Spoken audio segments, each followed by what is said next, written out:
महाराष्ट्र मासा प्रत्येक गावातून आणि प्रत्येक जिल्ह्यातून थेट तुमच्यापर्यंत। गोविंदा गोविंदा।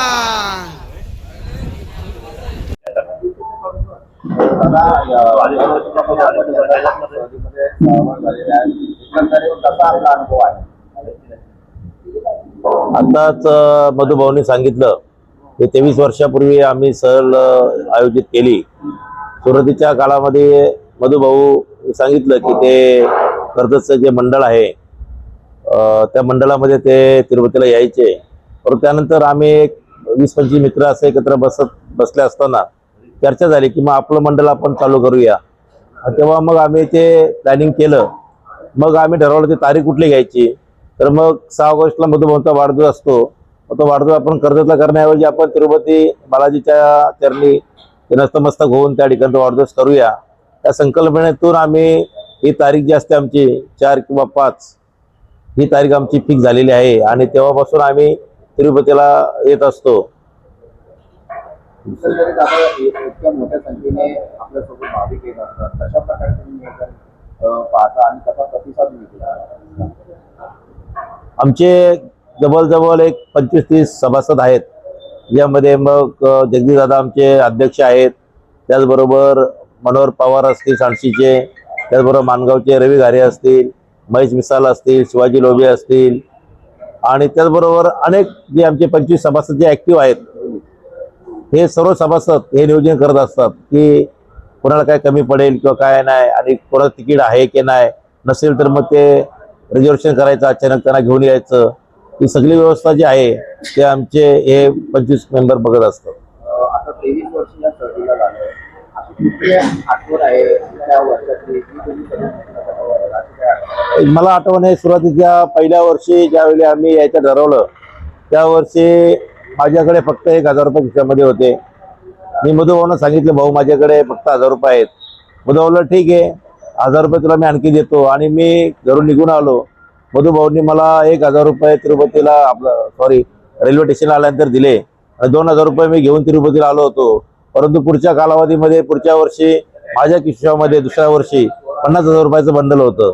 हा अनुभव माझ्या पाठीशी कायमस्वरूपी राहणार आहे। जे सहभागी भाविक होतात, काय एकंदरीत कसा त्यांचा अनुभव वाटतं, काय तुमच्याशी एकंदरीत तुम्ही चर्चा करत असता, काय भावना असतात?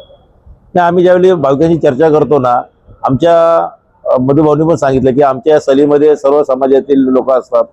मग दलित समाजाचे असतील, आदिवासी समाजाचे असतील, ओबीसी समाजाचे असतील, मराठा समाजाचे असतील, सर्व 18 प्रकार जातीच्या लोकांना घेऊन आम्ही ही सहल आयोजित केलेली आहे।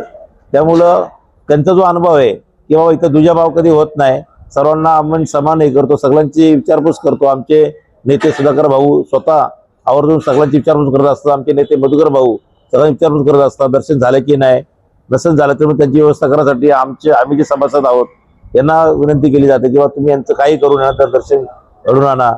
हे अशा पद्धतीने सर्व भाविकांची काळजी घेतली जाते आणि त्याच्यामध्ये जास्ती सुधाभाऊंचा खूप मोठा याच्यामध्ये सिंहाचा वाटा आहे। तर सुधाभाऊंच्याच मुळे हे मंडळ खूप मोठं झालं असं म्हणलं तरी हरकत नाही। कारण आमचं जे मंडळ होतं 150 लोकांपर्यंत होतं, 150च्या पुढचे जे मंडळ वाढलं 2012 पासून, हे केवळ सुधाभाऊंचे मंडळ वाढलं। कारण जे मंडळासाठी आर्थिक सहकार्य लागतं, हे आर्थिक सहकार्य असेल हे संपूर्ण आम्हाला आता सुधाभाऊंचं मिळत असतं आणि त्यामुळे आज कर्जत, खालापूर असेल, पनवेल असेल किंवा आमचा मुरबाड तालुका असेल, इकडून अंबरनाथ तालुका असेल, इकडून सगळे भाविक सुधाभाऊंच्या प्रेमाखातर आणि मुलाच्या प्रेमाखातर जोडलेले आहेत असं तर मी म्हणेल। आणि सुधाभाऊंच्यामुळेच खऱ्या अर्थाने हे मंडळ खूप मोठ्या प्रगतीपथावर आज चाललेलं आहे। आणि पुढच्या वर्षी मधुभाऊंनी सांगितलं की पुढच्या वर्षी आज आम्हाला कॉन्टॅक्ट होत आहेत की पुढच्या वर्षी आम्हाला यायचंय, पुढच्या वर्षी आम्हाला यायचंय, असे 200-250 लोकांचा कॉन्टॅक्ट आज आम्हाला होत आहे। म्हणजे 1800 प्लस 200-250 पकडले तरी पुढच्या वर्षीचा जो आकडा आहे तो 2000च्या पलीकडे होणार आहे, हे ज्या निमित्ताने मी आपल्याला सांगतो। या सहलीमध्ये काही आपल्याला अनुभव आलेला आहे? नाही, आतापर्यंत बालाजीच्या आशीर्वादाने आतापर्यंत असं कुठले आम्हाला कटू अनुभव आलेले नाहीयेत की कोणाचं काय कोण आजारी पडलाय किंवा कोणाचा काय अपघात झालं, असं कधी आम्हाला अनुभव आलेला नाहीये। ही सगळी बालाजी कृपा आहे। कारण 1800 लोकांना घेऊन येणं, सुखरूप घेऊन जाणं, त्यामुळे ही सगळे बालाजीचे आशीर्वाद आहे। आणि बालाजी दर्शन घेतल्यानंतर एक वेगळी ऊर्जा, वेगळा उत्साह आमच्या मनामध्ये असतो, संचारतो आणि त्या ऊर्जेच्या जीवावरती आम्ही दैनंदिन जीवन जगत असताना आमच्या मग व्यवसायात असो, समाजकार्यात असो, राजकारणात असो, आम्हाला त्याचं अतिशय चांगलं फळ त्या ठिकाणी मिळत असतं. महाराष्ट्र माझाला सबस्क्राईब करा आणि बाजूचा बेल आयकॉन प्रेस करून मिळवा आपल्या परिसरातील ठळक आणि ताज्या घडामोडी.